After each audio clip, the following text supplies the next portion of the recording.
Hello, welcome back to Learnino. KTU BTech 2024 scheme students. S3ലേക്ക് പോകുന്നതിന് മുന്നായിട്ട് അറിയേണ്ട കുറേ കാര്യങ്ങൾ ഞാൻ വീഡിയോ ആയിട്ട് ചെയ്തിട്ടുണ്ടായിരുന്നു. അതിനകത്ത് ഒരുപാട് പേര് റിക്വസ്റ്റ് ചെയ്തിട്ടുള്ള ഒരു വീഡിയോ ആണ് മൈനറിനെ കുറിച്ച് ഒരു ഫുൾ വീഡിയോ കംപ്ലീറ്റ് ഡീറ്റെയിൽസ് പറയുന്നത്. So that's why this video. അപ്പം നമ്മൾ ബിടെക് മൈനർ എന്താണ്, എന്തിനാണ് അത് എടുക്കേണ്ടത്, അതെങ്ങനെ രജിസ്റ്റർ ചെയ്യണം, അതിൽ എന്തൊക്കെയാണ് പഠിക്കേണ്ടത്, ഫുൾ ഡീറ്റെയിൽസ് ആണ് ഇന്ന് പറയുന്നത്. അപ്പോ മൈനർ എന്ന് പറയുമ്പോൾ നമുക്കിപ്പോ ഒരു പാരന്റ് ബ്രാഞ്ച് ഉണ്ടാവും, അല്ലെങ്കിൽ നമ്മുടെ ഒരു മേജർ ആയിട്ടുള്ള നമ്മളൊരു ഡിപ്പാർട്ട്മെന്റ് നമ്മൾ എടുത്തിട്ടുണ്ടാവും. ഫോർ എക്സാമ്പിൾ ഈസി അല്ലെങ്കിൽ ട്രിപ്പിൾ CSE, സിവിൽ, മെക്ക്, അങ്ങനെ. അത് കൂടാതെ നമുക്കൊരു ഇന്റർ ഡിസിപ്ലിനറി ആയിട്ട് മറ്റേതെങ്കിലും ഒരു ബ്രാഞ്ചിൽ ഒരു സ്പെഷ്യലൈസേഷൻ എടുക്കുന്നതാണ് ആക്ച്വലി മൈനർ എന്ന് പറഞ്ഞു കഴിഞ്ഞാൽ. ഫോർ എക്സാമ്പിൾ ഈസി പഠിക്കുന്ന കുട്ടികൾക്ക് കമ്പ്യൂട്ടർ സയൻസിലുള്ള സബ്ജക്ട്സ് എടുത്ത് പഠിച്ച് അതിൽ സ്പെഷ്യലൈസ് ചെയ്ത് അതിൽ മൈനർ എടുക്കാം.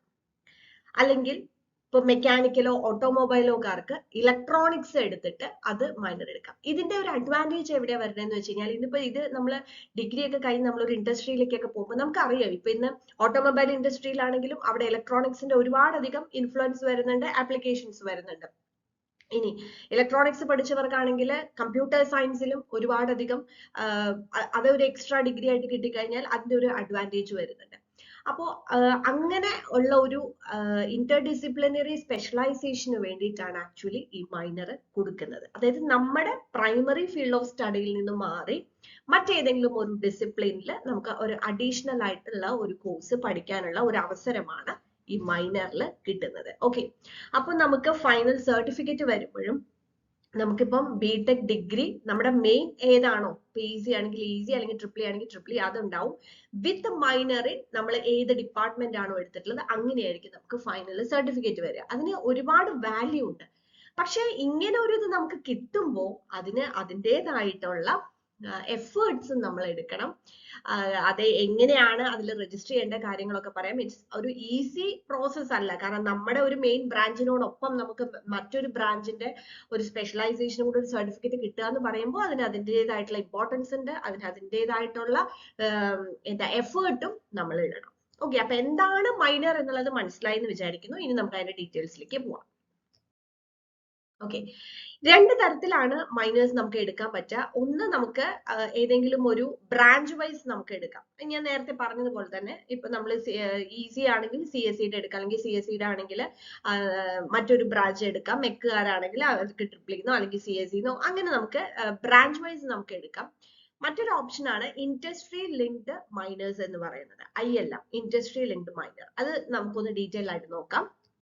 ഓക്കെ, ഇൻഡസ്ട്രി ലിങ്ക്ഡ് മൈനർ എന്ന് പറയുന്നത് actually it's a collaboration with industry partners, അല്ലെങ്കിൽ ഗവൺമെന്റ് ഏജൻസീസ്, അല്ലെങ്കിൽ ഓർഗനൈസേഷൻ ആയിട്ട്.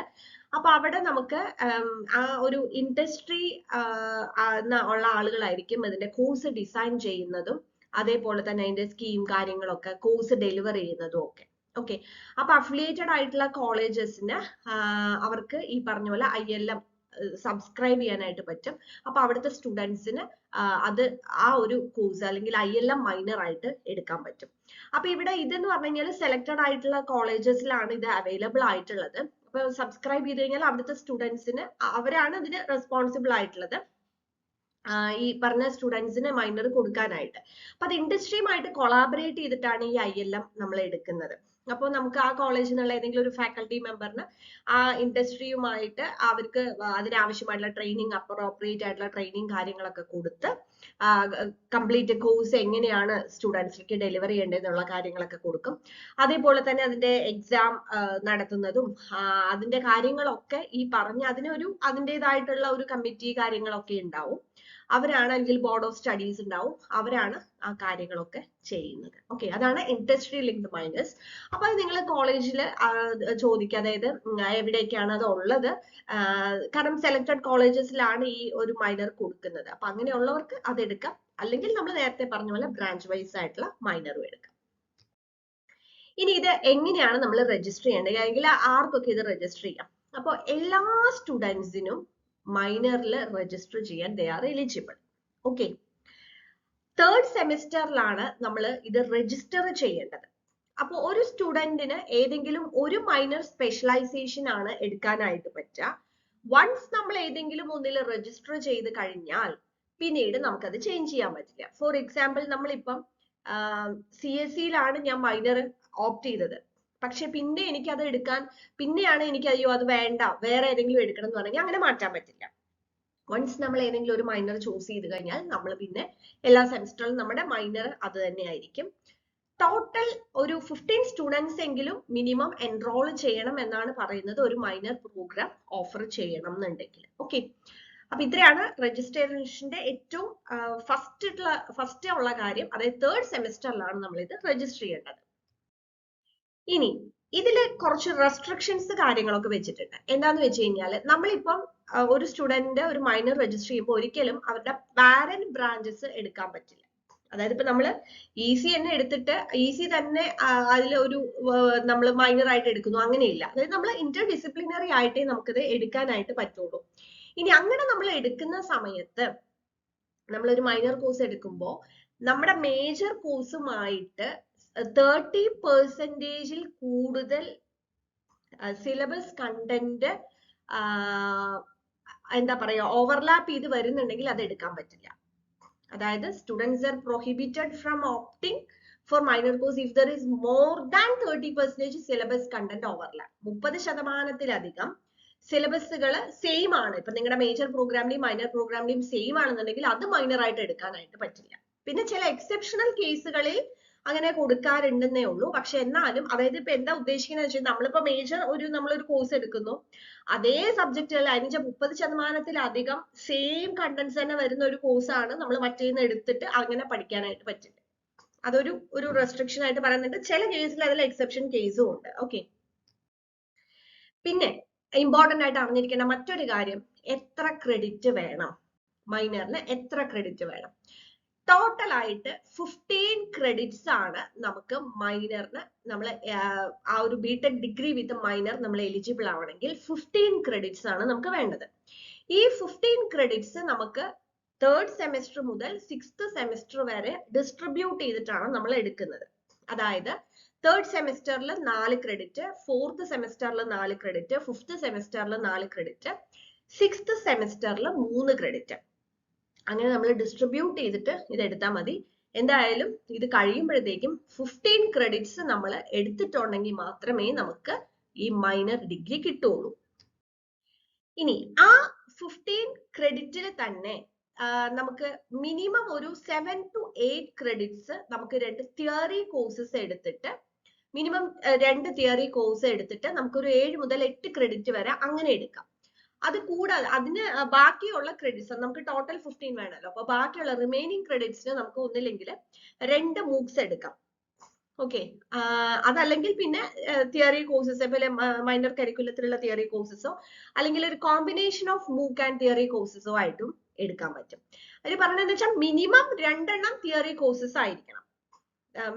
മൈനർ കരിക്കുലത്തിൽ വരുന്ന 2 മിനിമം തിയറി ആയിരിക്കണം.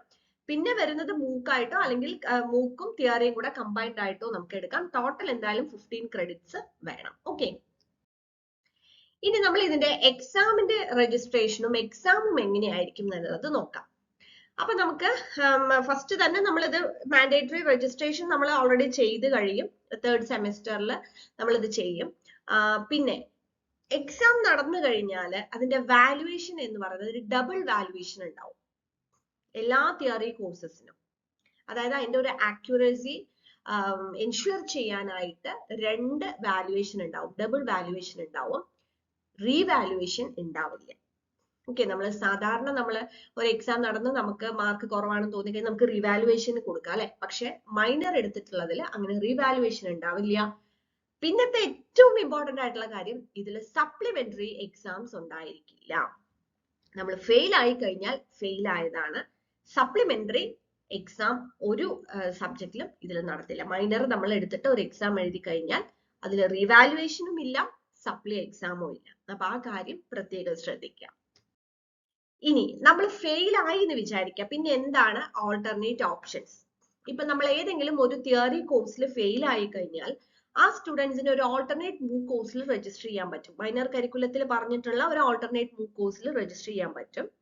പക്ഷെ അവിടെയും നമുക്ക് എന്താണ് ആ ഒരു മിനിമം ക്രൈറ്റീരിയ ഉണ്ട്. That is student must pass minimum of 2 theory courses listed in minor curriculum. അതായത് മൈനർ ഡിഗ്രി അവാർഡ് ചെയ്യണം എന്നുണ്ടെങ്കിൽ മിനിമം 2 തിയറി കോഴ്സ് എങ്കിലും പാസ്സായിരിക്കണം. ഏതിലെങ്കിലും ഫെയിൽ ആയി കഴിഞ്ഞാൽ അവർക്ക് മൂക്ക് കോഴ്സ് ഓൾട്ടർനേറ്റ് ആയിട്ട് ഒരു മൂക്ക് കോഴ്സ് എടുത്തിട്ട് എന്ത് ചെയ്യാൻ പറ്റും, ക്രെഡിറ്റ് സ്കോർ ചെയ്യാനായിട്ട് പറ്റും. ഇനി നമ്മൾ മൈനർ കോഴ്സിൽ ആബ്സെന്റ് ആയി അല്ലെങ്കിൽ അറ്റൻഡൻസിന്റെ കാര്യങ്ങൾ എങ്ങനെയാന്ന് വെച്ച് കഴിഞ്ഞാൽ ഇപ്പൊ ആബ്സെന്റ് ആയി കഴിഞ്ഞാൽ എഫ് ഗ്രേഡ് വരും. ഓക്കെ, അതിൽ നമുക്ക് ആബ്സെൻസിന്റെ റീസണോ കാര്യങ്ങളോ ഒന്നുമില്ല, അത് ഈ പറഞ്ഞ പോലെ നമുക്ക് ഒരു എഫ് ഗ്രേഡ് ആയിട്ട് അത് വരികയും ചെയ്യും. ഓക്കെ, അപ്പൊ ആ കാര്യങ്ങൾ ശ്രദ്ധിക്കുക. എക്സാം രജിസ്റ്റർ ചെയ്ത് കഴിഞ്ഞാൽ നമുക്ക് എക്സാം ഡബിൾ വാല്യുവേഷൻ ഉണ്ടാവും, റീവാലുവേഷൻ ഉണ്ടാവില്ല, സപ്ലൈ ഉണ്ടാവില്ല. ഫെയിൽ ആയി കഴിഞ്ഞാൽ ഏതെങ്കിലും കോഴ്സിൽ ഫെയിൽ ആയി കഴിഞ്ഞാൽ നമുക്ക് ഓൾട്ടർനേറ്റ് മൂക്ക് എടുത്തിട്ട് ക്രെഡിറ്റ് ഇടാം. പക്ഷേ മിനിമം 2 തിയറി കോഴ്സിലെങ്കിലും പാസ്സായിരിക്കണം എന്നുള്ളത് മസ്റ്റ് ആയിട്ടുള്ള കാര്യമാണ്. ഇനി നമ്മൾ ഈ ഒരു റിക്വയർമെന്റിന്റെ കംപ്ലീഷനുമായിട്ട് റിലേറ്റ് ചെയ്തിട്ടാണ്. അപ്പൊ നമ്മൾ നേരത്തെ പറഞ്ഞിട്ടുണ്ടായിരുന്നു 15 ക്രെഡിറ്റ്സ് വേണം എന്നുള്ളത്. അപ്പൊ 15 ക്രെഡിറ്റ് നമുക്ക് കിട്ടിയില്ല എന്നുണ്ടെങ്കിൽ, അതായത് ആ 4 ഇയർ പ്രോഗ്രാം ഡ്യൂറേഷനിൽ നമുക്ക് 15 ക്രെഡിറ്റ് കിട്ടിയിട്ടില്ല എന്നുണ്ടെങ്കിൽ മൈനർ നമുക്ക് അവാർഡ് ചെയ്യില്ല. ഓക്കെ,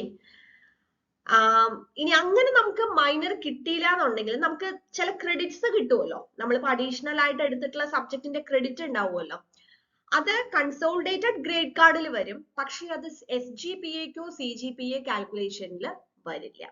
അല്ലെങ്കിൽ അത് നമുക്ക് ഈ SGPA CGPA വരില്ല എന്ന് മാത്രമല്ല, അത് നമുക്ക് വേറെ നമ്മുടെ മെയിൻ പ്രോഗ്രാമിലേക്ക് ട്രാൻസ്ഫർ ചെയ്യാനോ അങ്ങനെയുള്ള കാര്യങ്ങൾ ഒന്നും ചെയ്യാൻ പറ്റില്ല. ജസ്റ്റ് കൺസോളിഡേറ്റഡ് ഗ്രേഡ് കാർഡിൽ നമുക്ക് ആ ഒരു മാർക്ക്, അതായത് മൈനർ കോഴ്സിൽ നമുക്ക് കിട്ടിയിട്ടുള്ള ഒരു ക്രെഡിറ്റ് അതിനകത്ത് കാണിച്ചിട്ടുണ്ടാവും എന്ന് മാത്രം. 15 ക്രെഡിറ്റ് ഉണ്ടെങ്കിൽ മാത്രമേ നമുക്ക് മൈനർ കിട്ടുള്ളൂ. അപ്പൊ ആ ഒരു കാര്യം കൂടെ പ്രത്യേകം ശ്രദ്ധിക്കുക. ഗ്രേസ് മാർക്ക് ഒന്നും തന്നെ മൈനർ കോഴ്സിൽ കിട്ടുകയില്ല.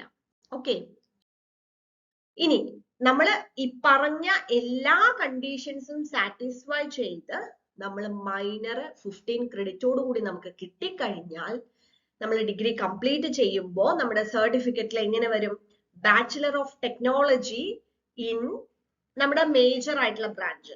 ഓക്കെ, ഇപ്പൊ ഈസി ആണെങ്കിൽ ഈസി, അല്ലെങ്കിൽ ട്രിപ്പിൾ ആണെങ്കിൽ ട്രിപ്പിൾ, അല്ലെങ്കിൽ CSE ആണെങ്കിൽ CSE വിത്ത് മൈനർ ഇൻ നമ്മൾ ഏതിലാണോ മൈനർ എടുത്തത് അത് വരും. ദാറ്റ് മീൻസ് നമ്മൾ ബിടെക്കിലെ 2 ബ്രാഞ്ചുകളിൽ നമുക്ക് ആ ഒരു ഡിഗ്രി ഉള്ള പോലെ ആയിരിക്കും നമുക്ക് ഒരു നമ്മുടെ ഡിഗ്രി അവാർഡ് ചെയ്യുന്നത്. That is consolidated grade card will reflect this information including list of course, നമ്മൾ ഏതൊക്കെ മൈനറിൽ ഏതൊക്കെ കോഴ്സ് എടുത്തു എന്നുള്ളത് കാണാൻ പറ്റും. അപ്പൊ അങ്ങനെ നമുക്ക് വരണം എന്നുണ്ടെങ്കിൽ നമ്മൾ ഈ പറഞ്ഞ കണ്ടീഷൻസ് ഒക്കെ, കാരണം അത്രയും നമ്മൾ എഫേർട്ട് എടുക്കണം. സപ്ലൈ ഉണ്ടാവില്ല, റീവാലുവേഷൻ ഉണ്ടാവില്ല, 15 ക്രെഡിറ്റ്സ് നമ്മൾ എടുത്തിരിക്കണം. അപ്പൊ നിങ്ങൾക്ക് അത്രയും കോൺഫിഡന്റ് ആണെന്നുണ്ടെങ്കിൽ തീർച്ചയായിട്ടും നിങ്ങൾക്ക് മൈനർ രജിസ്റ്റർ ചെയ്യാം. 15 ക്രെഡിറ്റ് ആണ് വേണ്ടത്. അതിനനുസരിച്ച് നിങ്ങൾക്ക് കോഴ്സസ് എടുത്തിട്ടോ മൂക്ക് എടുത്തിട്ടോ ഒക്കെ ചെയ്യാൻ പറ്റും. ഓക്കെ, അപ്പോ മൈനറിനെ കുറിച്ച് കൃത്യമായിട്ടുള്ള ഒരു ഐഡിയ കിട്ടിയെന്ന് വിചാരിക്കുന്നു. അപ്പോ താല്പര്യമുള്ളവർക്ക് ഇത് നമുക്ക് ഇങ്ങനെ ഒരു ഡിഗ്രി നമുക്ക് കിട്ടിക്കഴിഞ്ഞാൽ അതിന് അതിൻ്റെതായിട്ടുള്ള ഒരുപാട് അഡ്വാൻറ്റേജസ് ഉണ്ട്. നിങ്ങൾ പിന്നീട് നിങ്ങൾ ഡിഗ്രി കഴിയുമ്പോൾ നിങ്ങൾക്ക് അതിൻ്റെതായിട്ടുള്ള അഡ്വാൻറ്റേജസ് ഉണ്ട്. പക്ഷെ നിങ്ങൾ അതിന് ഇത്രയും അധികം എഫേർട്ട് എടുക്കുകയും വേണം. ഓക്കെ, സോ താല്പര്യമുള്ളവർക്ക് മൈനറിൽ രജിസ്റ്റർ ചെയ്യാം. Thank you.